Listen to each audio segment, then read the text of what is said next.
Ladies and gentlemen, I am the official guide to the Loch Ness Monster, working under the auspices of the Inverness Town Council. It's really rather interesting the way I got the post, because of course I've always been very interested in monsters, and my Uncle Charles, so to speak, gave his life up to them. In fact, before he actually went into the home, the doctor told me he'd never had a patient with such a varied assortment of monsters. And so as soon as I heard of the Loch Ness Monster, I wrote to the Inverness Town Council and explained that I'd studied under my Uncle Charles, and I thought I might be of help in classifying their monster. And I also pointed out a very interesting thing. This controversy about the Loch Ness Monster's wife. Well, now, in a poem of Keats, the first line of the poem, The Grecian Urn, it's definitely mentioned. He speaks of that still unravished bride of quiet Ness. And he goes on further, and he says, Sylvan historian, who can best express? And of course, he's actually got the name of the paper wrong there. It should be the Best Daily Mail, but that's no doubt poetic license. And the Inverness Town Council were very impressed with what I said, and as luck would have it, the gentleman who had the post of official guide before me was dismissed at that time. It was all rather sad, because he was making the footprints of the monster on the shore one morning opposite a hotel, and he was using a crushing instrument, and unfortunately he missed the shore altogether and struck his foot, and his description of the monster was so vivid and comprehensive that the minister of the local kirk overheard him from the hotel and reported him, and the Inverness Town Council dismissed him. The job was vacant, and I got it. It's rather interesting. Of course, it is the duty of an official guide to stimulate the interest of the visitors. And so 2 or 3 times a week I'd go down to the shore in front of one of the hotels that wasn't doing so well, take a telescope with me and look out to the centre of the loch and wait until a crowd had collected, and then say, so the monster has 2 heads, and go back into the hotel. And then, of course, from the visitors that came from the other hotels to that hotel, I drew commission, you see, and that was equally divided between the monster, the Inverness Town Council, and myself. It was a rather happy sort of arrangement. I had one rather difficult situation. There was a lady in the hotel called Miss Carruthers. The rest of the guests called her the Loch Ness Spinster. She was very interested in the monster and kept on asking the most ridiculous questions about it. And one day she said to me in the lounge of the hotel, "Are you interested in spirits?" And so I thought it was a funny thing to ask me. So I said, "Yes, I am." And so she said, "Well, if you come up to my room, I've got a bottle.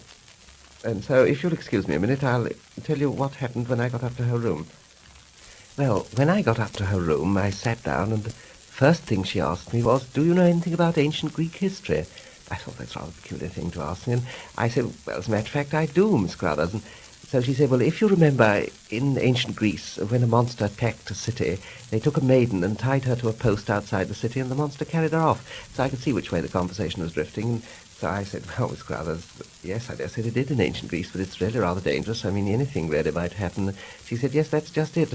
And so then she said, "Well, would you consider taking me down to the shores of the loch and tying me to a post and capturing the monster that way?" And so I said, "Well, if you're really bent on it, Miss Carruthers, I will," because I'd heard she'd been captured by savages twice and was still very much the same. And so that evening at 6 o'clock, she turned up the shores of the loch, and I tied her to a post, and after a little time there was a swirl in the water, and the monster came to the surface, and he took one look at her and dived back into the loch, and he wasn't seen up that end for some time. It was after this that I actually got in communication with the monster. It was very interesting. I was walking along the shores of the loch late one evening, and I heard a noise coming from the centre of the loch, sort of pa-pa-pee-pa, pa-pa-pee-pa. And of course I'd been in the Scouts, and I was highly trained in Morse, and I immediately recognised the Morse code and translated the message, and it was "Monster calling the British Isles, monster calling the British Isles." So I rapped out a message in reply, pa-pa-pee-pa. I said, "I'm waiting here, what shall I do?" And there was a swirl in the water, and the monster came to the surface, and he looked at me and started talking Morse very quickly, and I translated the message, and it was that he was very pleased and happy in the loch, but unfortunately he took great exception to the Andromeda incident, and he said, "I'm very annoyed about the whole thing. He said, I think it's very unfair of the Inverness Town Council. And my wife's taken up a very nasty attitude about it, and I may tell you that if this happens again, I'm going straight off to Barton Creek."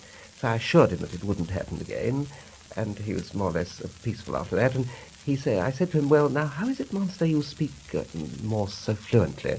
And he explained to me that they used to live in the bottom of the Atlantic, and in the winter evenings, when there wasn't very much to do, he used to listen into the Atlantic cable and learned Morse that way. And he said, "That's why I speak Morse with an American accent."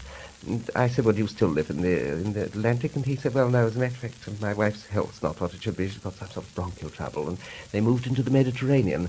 But she was so upset with the luxury cruises, because she said she could never come to the surface without blushing, that they heard Loch Ness was vacant and moved up there. And he said he has 3 children. They're at a finishing school in the Gulf of Mexico, and they won't be coming up until next spring. And there's one thing he told me. He said he was very distressed to find so few people really believed in him. And he said, when you go to London, I wonder if you'd ask your audiences if they really believe in me, and I promised him I would.